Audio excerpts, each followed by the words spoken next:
What's up, everyone? Welcome to Lowering Expectations. Thanks for lowering your expectations and hanging out with me here. I do appreciate it. One thing that I've learned over the years making YouTube videos is that no matter how much I think I know about a topic, no matter what that topic is, every single time I release a video, I always learn something in the comments section. There are a lot of very clever, very knowledgeable, very intelligent people out there, and like I said, every single time I learn something. In the unboxing video for the Sunster HTB1, I was looking through the menu settings, and when I got to languages, I said that it didn't look like you could actually silence the voice or mute the voice. You could select different languages, but you couldn't shut it off, and that was going to be disappointing to a lot of people. Fortunately, somebody left a comment and let me know that you can actually turn the voice off in the app. So I went into the app and tried to do it, and I'm going to show you guys how to do it here because it definitely isn't clear. So you actually have to go into this, and I'm saying this because I don't remember what it actually is, something about accessibility. Anyway, you go into there and that's where you actually turn it on and off. Every other heater that I've seen, you simply turn it off where you select the language, and although that would make sense for most heaters, this is quirky and it's not most heaters. The next thing that I learned very early on, somebody left a comment saying that you could enter the engineering menu using code 9009. When I got into the engineering menu, I was delighted to find that you can control the fan speed and the pump rate. You guys may remember in the video that I made testing the turbo setting that I pointed out that this heater made a lot of carbon monoxide. And one of the reasons why I was concerned about this is because I thought this heater corrected for elevation. But after looking more closely at the website, it does tell you the elevation on the controller, but it doesn't look like they're actually claiming that it adjusts for elevation. I think they're leaving it up to you to manually adjust for elevation. So we are basically going to do that in this video. And then we might do some interesting experiments where we actually see how much heat we can pump out of this thing. Be sure to stay tuned all the way to the end of this video because I'm going to perform a bit of a ridiculous test trying to prove in another way that these heaters are not capable of putting out 8 kilowatts. In order to put out 8 kilowatts, this heater would have to burn 800 milliliters of fuel per hour or 0.8 liters of fuel per hour. This controller will allow me to push the pump all the way to 9 hertz, or at least it says you can in the menu. So I'm going to try to push it all the way to 9 hertz, crank the fan speed up to maximum, and we all know what's going to happen, don't we? In a future video, I might actually do some porting on this heater and see if porting it will increase airflow, exhaust flow, and actually allow us to consume more reasonably a higher level of fuel. But at the end of this video, I'm going to show you guys what happens when you try to get 7.1 kilowatts out of this heater. I now have the heater fired up and running on its highest setting, and I am going to show you how to get into the engineering menu through the controller, and then I'll also do a screen recording and show you how to get into it through the app. It's very easy to get to through the controller. You basically press the settings button. So press the settings button, takes you into here. The parameters thing is at the bottom, but you can just press up twice and get there. Press OK to get in, and then the code is 9009, so 9, OK, OK, OK, and 9, OK. And we are in. Here you can see secret code 1688. I don't know what that's all about. Voltage 12 volts. It was at 24 volts when I looked at this first. I've switched it to 12. Doesn't seem to have changed anything. Diesel is the fuel type. Ignition power. I wouldn't recommend changing any of this stuff unless you really know what you're doing, because you can mess things up.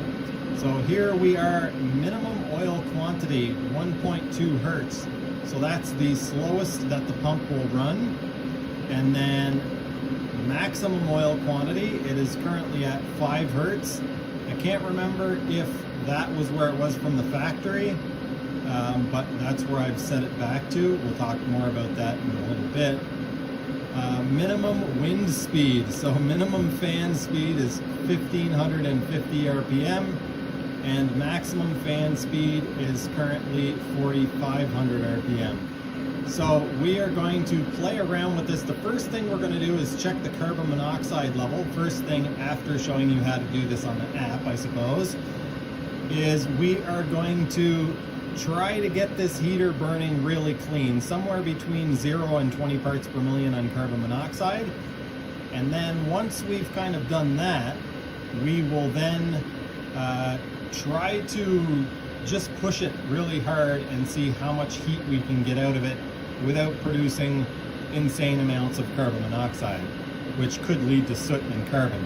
I will now point out that I have the tweaker connected. This is a device that allows me to monitor the pump hertz. You can see there, and we can also see that that tells us we are burning 396 milliliters of fuel at this pump rate.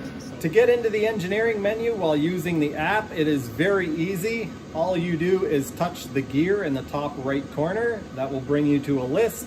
At the very bottom of that list, you can see advanced parameter configuration. You hit that toggle. It will ask for a passcode, which is 9009. Hit the confirm button, and the menu drops down, giving you control over a bunch of things. It does say lower heating and upper heating temperature limit. You can't actually change those. However, you can change minimum pump speed, maximum pump oil volume, wind speed, minimum and maximum wind speed, so fan speed. And you can also change the glow plug wattage, fuel tank capacity, and which fuel pump you're using. I wonder if they actually, oh yeah, they do. Very cool. Okay, and that's how you do that. Now that that's out of the way, we are going to do a little bit of experimentation and check to see at my elevation, which according to this is 1,185 meters. That changes based on barometric pressure, so tomorrow it might be different, or even as it warms up in the garage, that might be different. But I am going to turn on my carbon monoxide meter. We are going to try to lower the fuel rate, or the pump hertz rate, and try to get this heater to burn with a reasonable level of carbon monoxide. Right now we have a carbon monoxide level of 44 or 45 parts per million. That is at 5 hertz. I looked back at my own video and saw that this heater was originally running a pump hertz of 5.5 and a fan speed of 4,500 RPM. Unfortunately, in my area at this elevation, this barometric pressure, that was causing carbon monoxide levels up over 350 parts per million, so not at all acceptable. I don't necessarily recommend doing this. You should take fairly small steps, but I am going to jump all the way from 5 hertz to 4.5. We will come back in 10 minutes, check the carbon monoxide, and then probably go from 4.5 to 4 and see what happens there. Okay. The heater's been running for quite some time now at 4.5 hertz, and I'm going to check the exhaust emissions. Okay, we've topped out at 34 parts per million, so I'm now going to drop down to 4 hertz, and we will see what that does. As you can see from the screen recording, at 4 hertz we are down to 201 Celsius. I think that's a pretty strong indication, or at least it is to me, that we're probably somewhere in the realm of a reasonable carbon monoxide level. I'm kind of cheating because I can see the meter on the bench, and it's reading 0 up here for the first time. So let's actually check at the exhaust. 15 parts per million, 15 or 16. So we're at 15 or 16 parts per million, and that is going down to 4 hertz. Now, I think if we go lower than 4 hertz, we're probably actually going to be in the wrong direction. We might actually be running lean already, is what I'm trying to say. What we're going to do now is speed up the fan as fast as we possibly can, and then we're going to try to add fuel to it and see how much fuel we can burn, how much heat we can make without outputting a ridiculous amount of carbon monoxide. I might not show you guys every step of the way, but I'm going to crank the fan up and the fuel, and we're going to see how much fuel we can consume and heat we can make without a ridiculous amount of carbon monoxide. So if we can stay under 50 parts per million, I think that's probably pretty decent. It looks like the maximum fan speed on this heater is 5,000 RPM. So now what I'm going to do is try to dial in a pump setting that will match this fan speed and give us a reasonable reading on temperature and, most importantly, on carbon monoxide. Hopefully you guys can see this. I have the pump hertz set to 5.5, and that is 435 milliliters per hour, and we are at 5,000 RPM on the fan. So I'm going to let it run for 5 or 10 minutes this way and then check the exhaust emissions. All right, folks, I don't need to wait. I can tell you already we're going to have problems. I switched over to the app and the temperature had jumped up to 246 very quickly, and that caused the pump hertz to cut in half. Basically, when we hit, I believe, 248 degrees Celsius, the pump hertz cuts in half to avoid overheating the heater. And so what I'm actually going to do is I'm going to lower it down to 5.3 hertz, and we'll see what happens there.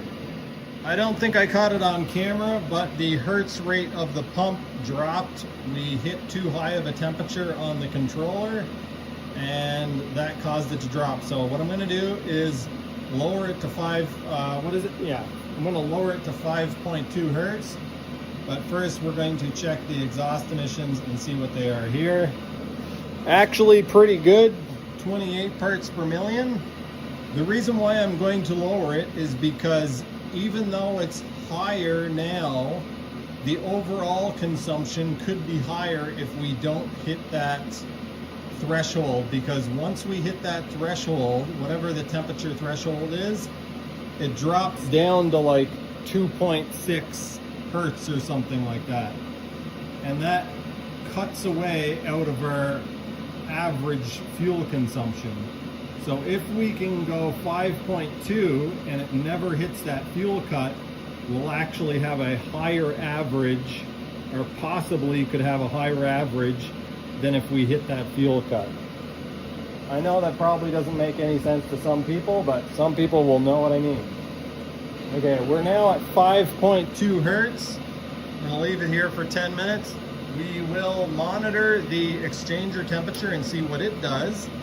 And we'll also come back and see what the carbon monoxide level is. As you guys can see from the screen recording, I've been monitoring the temperature, and although I do think it is hitting the fuel cut, I think I'm going to leave it here. We are only 0.2 hertz higher than where we were to start with. So currently consuming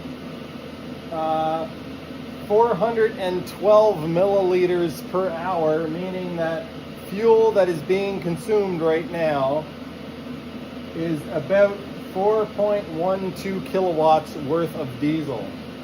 I'm now going to check the carbon monoxide level and see what that is. Okay, that is pretty much as good as we're going to get it, I think. 25 parts per million. And a pretty steady heat output. So at least for me, that is the answer. I don't know if I've actually mentioned it in this video yet, but what I've done to this heater for tuning is the bare minimum. I should now, and will off camera, go to the bottom setting, check the carbon monoxide output level there, and also adjust the fan speed and pump speed. And then I'm going to go to like setting 3, setting 5, setting 7, and check those as well. Another thing to take into consideration is you can't just take these settings and plug them into your heater. You're going to need to do the same checks. My elevation isn't necessarily the same as yours, and even if it is the same, the barometric pressure, so the weather changes, can have an effect on the tuning of the heater as well. So you're going to need to actually have one of these and actually put the time in to do the tuning on your heater. From the screen recordings, the temperature of the heater tells you something, but it's not the whole picture. It's also a really good idea. Take one of these, check your carbon monoxide in your coming out of your exhaust, and yeah, that will tell you if you're having a problem or if you're going to potentially have a problem. Thanks for watching all the way to the end of the video. I hope you enjoyed. I do have a couple of remaining clips of my attempt to get this heater to run at 9 hertz. Unfortunately, it didn't work out. The controller claims to allow you to do it, and it will actually tell you it's running at 9 hertz, but the tweaker that actually picks up on the signal says that it does some really weird stuff if you try to go over 5.9. So I will see you guys next time. Here's that footage. Even though it claims it's going to let us go to 9 hertz, it will only let us go to 5.9. Some really weird stuff happens if I try to get it all the way to 6. So I currently have it at 5.9. You can see the exchanger temperature is rising pretty quickly. It's at 220, 222. And yeah, we'll zoom in, scoot in here and take a look at the tweaker. 5.92 hertz, which is basically 4.7 kilowatts of fuel being consumed. Let's see if we can go up to 6 hertz.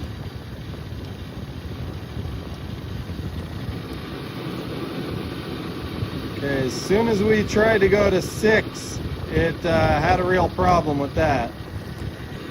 Okay, 5.9 it's okay with, but as soon as I try to go to 6, it freaks out. Yeah.